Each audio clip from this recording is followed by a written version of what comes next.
और बाजार में तेजी का जो सबसे बड़ा ट्रिगर आज बना रूस और यूक्रेन विवाद और उसमें रूस की नरमी डी एस्केलेशन की खबरें।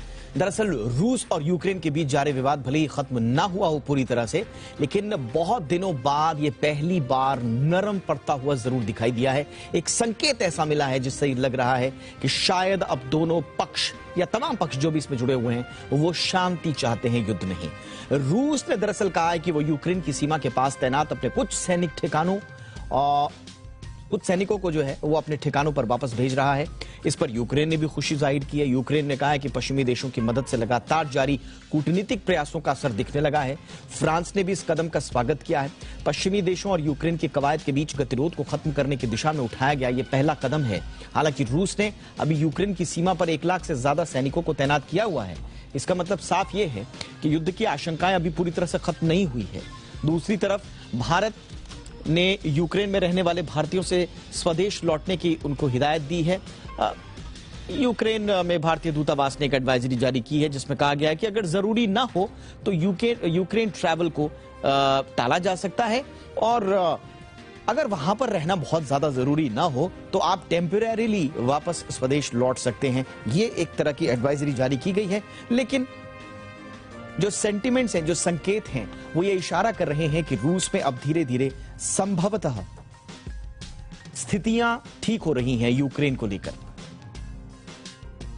अब सवाल यह है कि खबर जब से यह आई है कि रूस नर्म पड़ा है, अब कल ही हम विश्लेषण कर रहे थे कि युद्ध होने और न होने की 5-5 परिस्थितियां क्या हैं। कल हमने इंडिया 360 में आपको सिलसिलेवार तरीके से बताया था और उसमें हमने कल आपको यह भी बताया था कि युद्ध क्यों नहीं होगा, किन परिस्थितियों में युद्ध टल जाएगा। और आज जो परिस्थिति उत्पन्न हुई है कल उसका विश्लेषण हमने आपको 360 में करके दिखाया भी था।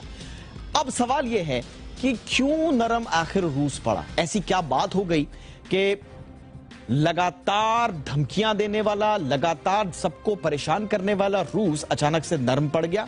तो देखिए उसके 5 कारण आपको बताते हैं। देखिए पहला, जर्मनी के कड़े रुख से शायद रूस नरम हुआ है। देखिए जर्मनी और रूस के बीच में व्यापारिक जो संबंध हैं वो दोनों देशों के लिए बड़े इंपॉर्टेंट है। खास तौर से जर्मनी एक बड़ा खरीदार है रूस की नेचुरल गैस का, और अगर रूस अपने रुख पर इसी तरह से कायम रहता तो शायद उसे व्यापारिक लिहाज से व्यापार के मोर्चे पर नुकसान झेलना पड़ता। लेकिन रूस की अर्थव्यवस्था बहुत ज्यादा क्योंकि डिपेंड करती है नेचुरल गैस के निर्यात पर, लिहाजा जर्मनी जिसके चांसलर रूस में, उन्होंने एक तरह से संकेत देने की कोशिश भी की थी, तो वहां से एक प्रेशर आया। दूसरा, जो नॉर्थ स्ट्रीम 2 गैस पाइपलाइन है उस पर प्रतिबंध से डरा था रूस। जी हां, ये नॉर्थ स्ट्रीम 2 गैस जो पाइपलाइन है यूक्रेन को बाईपास करते हुए और यूरोपीय देशों की तरफ रूस ने ये पाइपलाइन बनाई हुई है।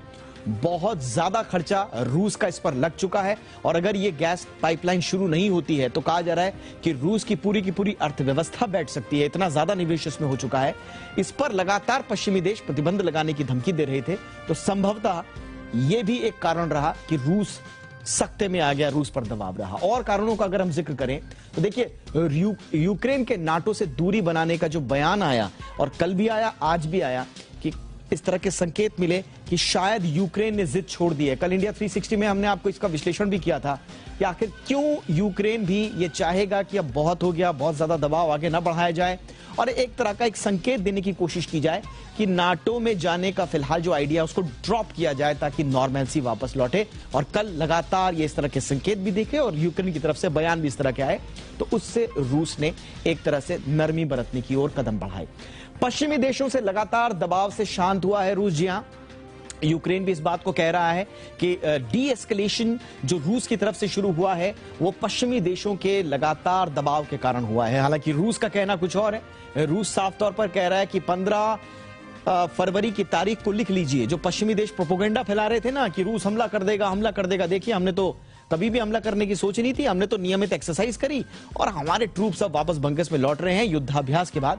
तो ये एक तरह का हमारा रूटीन प्रोसेस है, लेकिन इसे पश्चिमी देशों के लगातार दबाव के तौर पर भी देखा जा रहा है। हालांकि रूस इसको किस तरह से लेगा ये देखने वाली बात होगी, क्योंकि जैसा हम विश्लेषण कर भी रहे थे कि पुतिन साहब बड़े ईगो वाले हैं, कहीं इनको ऐसा ना लगे कि ये पुतिन को कम समझ रहे हैं, तो वो कुछ भी कर सकते हैं, ये उनके बारे में कहा जाता है। बहरहाल पश्चिमी देशों के दावों को गलत साबित करने की कोशिश, जैसा हमने आपको बताया कि रूस बार बार यह कहता रहा है कि उकसावे की कार्रवाई पश्चिमी देशों की ओर से हो रही है, यूक्रेन की ओर से हो रही है, नाटो देशों की ओर से हो रही है। हमारी तरफ से कोई उकसावे की कार्रवाई नहीं हुई है। अगर आप हमें उकसाएंगे तो हम भी चुप नहीं बैठेंगे। और इशारों इशारों में तो पुतिन साहब न्यूक्लियर वॉर तक चले गए थे।